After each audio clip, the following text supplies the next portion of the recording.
Olá, sejam bem-vindos a biologia.com. Meu nome é professor Tânio e hoje vamos falar sobre o universo, aula número 2. Na aula de hoje estudaremos o Big Bang, os primeiros instantes, a inflação, formação da matéria primordial, a radiação cósmica de fundo, a geometria do universo, aberto, fechado ou plano, ingredientes na receita do universo, a matéria escura, a energia escura, o que acontecerá no futuro. Bem, podemos citar duas interações fundamentais da natureza: interações gravíticas, de longo alcance, apenas têm intensidade apreciável quando, pelo menos, um dos corpos tiver grande massa, garante a coesão do sistema solar. E um outro tipo de interação é a chamada interação eletromagnética. Ela explica as reações químicas, a estabilidade dos seres vivos e a estabilidade da estrutura atômica. Os seus efeitos fazem-se sentir tanto a curto quanto a longa distância, mais intensa que é a gravítica. Interações nuclear forte. A interação nuclear forte ela explica a estabilidade do núcleo. É de alcance muito curto e atua de igual modo sobre prótons e nêutrons, não estando relacionada com a carga elétrica. Já a interação nuclear fraca, ela é responsável pelo fato de alguns núcleos se desintegrarem, dando origem a outros. É menos intensa que a eletromagnética, mas intensa do que a gravítica. O seu alcance é muito curto, mais curto do que a interação nuclear forte. Radiação. A radiação é constituída por partículas sem ou quase sem massa que se movem à velocidade da luz, com propriedades tanto de onda quanto de partícula. São exemplos de radiação conhecidos os fótons e os neutrinos. A matéria bariônica. A matéria bariônica é a matéria dita comum, toda aquela que nos rodeia na Terra. Por exemplo, é constituída por átomos. Estes, por sua vez, são constituídos por prótons e nêutrons no núcleo, em redor dos quais orbitam os elétrons. Então, se observarmos aqui, nós temos, olha, um núcleo, né? E dentro desse núcleo tem prótons e nêutrons, e ao redor desse núcleo orbitam, né, os elétrons, ok?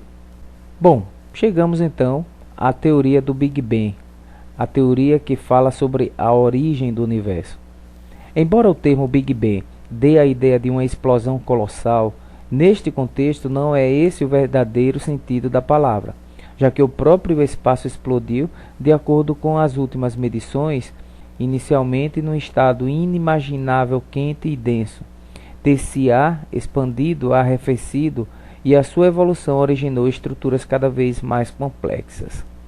À escala subatômica, é fisicamente impossível saber o que se passa no intervalo de tempo inferior a 10 elevado a menos 43 do segundo, o tempo de Planck. Assim, esta é a fronteira do conhecimento humano e marca também a origem do espaço-tempo, já que as noções de tempo e de espaço não estão claramente separadas por intervalos mais pequenos do que este. É também neste momento que ocorre a separação da gravidade das outras forças fundamentais. A inflação cósmica. Como explicar a uniformidade do universo? Galáxias em lados opostos do céu começaram a brilhar há milhares e milhões de anos. Um observador na Terra, ao observá-las, verifica que se parecem bastante entre si.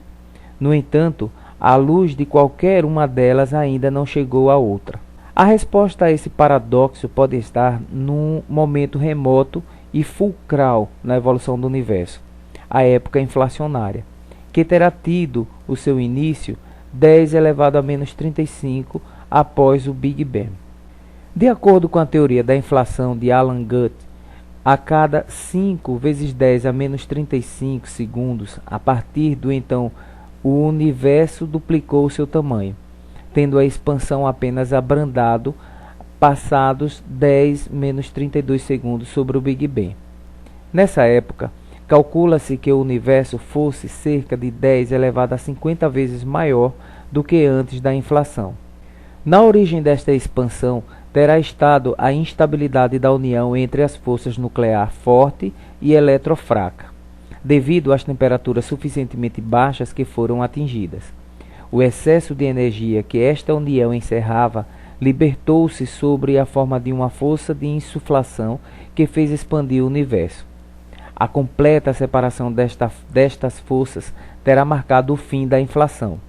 Durante este período, quantidades colossais de matéria dotada de energia positiva terão sido criadas, em oposição ao respectivo aumento da energia gravitacional negativa, resultando num saldo energético nulo. A formação da matéria primordial. Fim do período inflacionário, o universo vai se dilatando, arrefecendo, e a energia por unidade de volume vai diminuindo. Temos agora de ter em conta dois aspectos. Matéria e energia podem converter-se uma na outra através da célebre equação de Einstein, E é igual a m vezes c ao quadrado. Desde que é suficiente, a energia pode materializar-se em partículas, sempre aos pares e equivalentes, uma de matéria e outra de antimatéria, princípio de simetria. Por outro lado, cada vez que uma partícula encontra a sua antipartícula, aniquilam-se, transformando-se em energia. Então aqui você tem uma partícula e a antipartícula. Quando elas se encontram, ocorre o aniquilamento e dessa aniquilação ocorre a formação de energia. Enquanto houver energia disponível, as reações de materialização e aniquilação dão-se continuamente no meio de um caldo altamente energético, onde aparecem e desaparecem matéria e antimatéria. Porém, à medida que a expansão avança, a temperatura vai baixando e, portanto, a densidade de energia vai diminuindo, impossibilitando a materialização de partículas cuja massa corresponde às energias mais elevadas. Surge-nos agora um dilema. Deveria ter sido dado origem a iguais quantidades de matéria e antimatéria, o princípio da simetria? A matéria existe, mas onde está a antimatéria? Um mecanismo qualquer, até agora desconhecido, permitiu o aparecimento de maior quantidade de matéria do que de antimatéria, pois se existissem em iguais quantidades, aniquilariam-se totalmente, e não estaríamos aqui para nos interrogarmos sobre esta questão. Seja como for, o balanço final traduziu-se no excesso de algumas partículas de matéria, mergulhadas num banho de fótons, aos 10 elevado a menos 6 segundos. O abaixamento da densidade de energia permitiu que se formassem os prótons e nêutrons. Porém, as temperaturas ainda muito elevadas não permitiam a constituição de núcleos atômicos estáveis. Aos 3 minutos, ficam finalmente reunidas as condições para que os prótons e nêutrons se associem e formem os primeiros núcleos.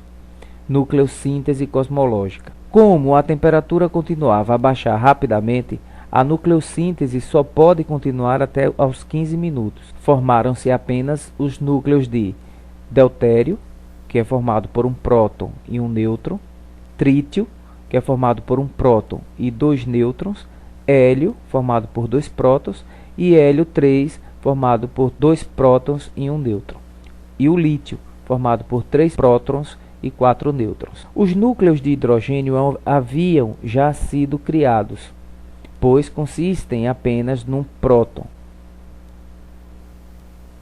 As medições efetuadas indicam que o universo é composto por 75% de hidrogênio, 24% de hélio e 1% dos restantes elementos, o que está de acordo com o modelo do Big Bang.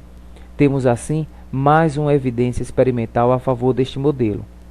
A partir deste momento, o universo deixou de ter capacidade para criar novos elementos, ficando reduzido essencialmente a hidrogênio e hélio, ainda hoje os principais constituintes do universo. Quando o universo tinha 300.000 anos, formaram-se por fim átomos estáveis. Os elétrons ficaram aprisionados nos átomos, desacoplando-se dos fótons e deixando-os livres.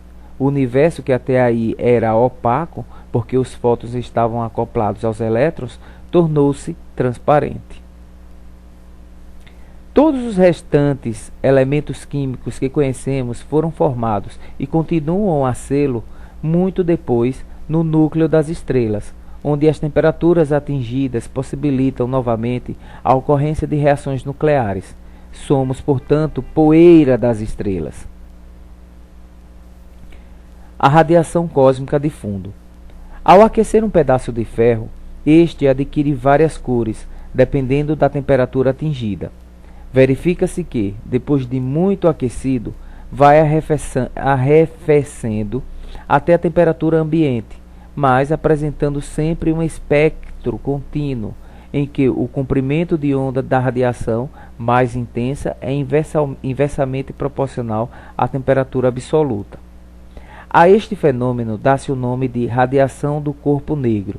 Qualquer corpo que tenha sido uniformemente aquecido emite sempre uma radiação cujo espectro permite determinar a temperatura atual desse corpo. Então, se o universo foi submetido como um todo a temperaturas elevadíssimas há muitos anos atrás, nos nossos dias deve estar a emitir uma radiação de fundo, correspondente à sua temperatura atual. De fato, após o Big Bang, e à medida que o universo foi ficando menos denso, a interação da matéria e da radiação tornou-se menos eficaz. Como vimos, 300 mil anos após o Big Bang, o universo tornou-se transparente, com a formação de átomos estáveis. Assim, a radiação cósmica de fundo é estabelecida nessa altura. E em 1956, Penzias e Wilson detectaram finalmente a música do universo. A radiação indicativa de que todo o universo tinha estado, tempos atrás, homogeneamente sujeita a elevadas temperaturas.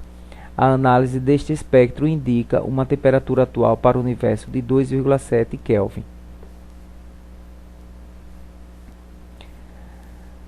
Na RCF pode residir também a prova fulcral de que realmente se verificou um período inflacionário. Ondas gravitacionais primordiais poderão ter deixado aí a sua impressão. Na realidade, o vácuo a que nos referimos normalmente como sendo a completa ausência de matéria não é completamente vazio, ou seja, é um falso vácuo. Como vimos anteriormente, pares de partículas e antipartículas são criadas a partir do nada, orbitando-se mutuamente para logo de seguida, em intervalos de tempo curtíssimos, se desintegrarem numa explosão de energia. Uma destas partículas é o graviton, intermediário da interação gravítica. Pares de gravitons estão constantemente a aparecer e desaparecer.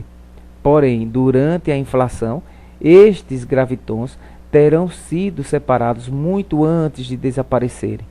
Tornaram-se partículas reais. Ainda mais, a expansão exatamente rápida do universo terá esticado o comprimento de ondas destas partículas de uma escala microscópica a macroscópica. Assim, a inflação terá gerado um espectro de ondas gravitacionais primordiais que refletem as condições do universo nos primeiros momentos após o Big Bang. Se realmente forem detectadas, serão a relíquia observável mais antiga do universo.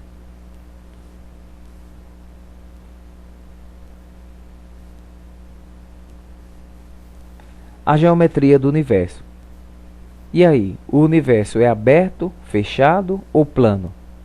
Se o universo tivesse um lado de fora e pudéssemos vê-lo em perspectiva, seria tudo muito mais fácil. Porém, tal é impossível. A nossa experiência do dia a dia indica-nos que o espaço é plano em escala pequenas. Linhas paralelas nunca se encontram.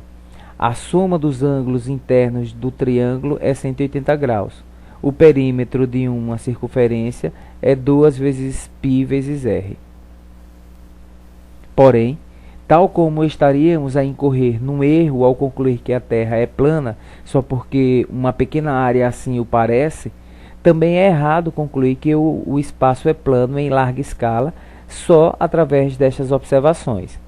Existem outras duas possibilidades para sua geometria consistente com a homogeneidade e isotropia do espaço, que são a da geometria esférica ou fechada e a geometria hiperbólica ou aberta. Bom, aqui nós temos alguns padrões, né? Alguns modelos. O universo plano, o universo esférico e aqui o universo hiperbólico. Plano, esférico e hiperbólico. No universo esférico, nós teríamos linhas paralelas acabam de se encontrar. Se o universo for hiperbólico, linhas paralelas divergem. No universo esférico, a soma dos ângulos internos de um triângulo é maior que 180 graus. No universo hiperbólico, a soma dos ângulos internos de um triângulo é menor que 180 graus. No universo esférico, o perímetro de uma circunferência é menor que 2 vezes π vezes r. No universo hiperbólico, o perímetro de uma circunferência é maior que 2 vezes π vezes r. Lembrando, r é o raio. No universo esférico, o espaço é finito, e no universo hiperbólico, o espaço seria infinito. A geometria do universo. Então, ele poderia ser aberto, plano ou convexo. Essas três geometrias têm efeitos bastante diferentes em perspectiva, o que distorce qualquer efeito que possa aparecer na radiação cósmica de fundo do Big Bang. Os estudos até agora efetuados indicam que o universo é de fato plano. Qual a possível composição do universo? Bom, estudos revelam que cerca de 70% da composição do universo é energia escura. Cerca de 5% é matéria bariônica e 25% é matéria escura. A matéria escura tem este nome porque sua massa não se encontra principalmente em bárions, nêutrons e prótons, que constituem todos os elementos conhecidos, mas numa outra partícula ou estrutura elementar, talvez inteiramente nova. Podemos medir as massas das galáxias medindo as velocidades das estrelas em órbita dentro delas. A velocidade das estrelas e o tamanho das suas órbitas dão-nos a massa das galáxias. Mas, quando pesamos as galáxias desta forma, verificamos que elas são cerca de 10 vezes mais pesadas do que a soma das massas de todas as estrelas que as compõem. Caso contrário, as estrelas, com as suas altas velocidades, simplesmente afastar-se-iam e as galáxias desapareceriam igualmente. A matéria escura também revela a sua presença gravitacional de outras formas. A gravidade encurva os raios de luz e, assim, a concentração de matéria escura pode ser detectada e medida pela sua influência sobre a luz de objetos que estão por detrás dela. Em 1929, Edwin Hubble constatou que todas as galáxias se estão a afastar, ou melhor, o espaço entre elas está a expandir-se. Desde então, a dúvida tem sido se a gravidade resultante de toda a matéria do universo será suficiente para travar esta expansão, fato que condiciona o seu destino último. Agora, observações de supernovas em galáxias a diferentes distâncias indicam-nos que a expansão afinal está a acelerar. Como explicar este fato? Um universo composto apenas de matéria dita normal não poderia comportar-se desta forma, já que a gravidade é sempre atrativa. Porém, Einstein previu que a expansão pode acelerar se uma forma de energia exótica, energia de vácuo, preencher todo o espaço. Essa forma exótica é a famosa constante cosmológica. Ao contrário das formas comuns de massa e energia, a energia de vácuo adiciona gravidade repulsiva e pode conduzir o universo a uma expansão cada vez mais rápida. Admitindo esta possibilidade extraordinária, as observações ficam explicadas. Assim, a energia escura será esta energia de vácuo, que está a provocar a expansão acelerada do universo. Porém, ainda está por descobrir de que se trata realmente. O que acontecerá no futuro? Isto posto, as últimas observações indicam-nos que a expansão está a acelerar. Mas onde é que ela nos levará? Não sabemos. E se a constante cosmológica é de fato constante, se não o for, o futuro do universo dependerá da forma como esta variar. E pode existir uma precedente para estas variações, a expansão inflacionária no universo primordial. Talvez o universo esteja a entrar numa nova era de inflação, que eventualmente terá um fim.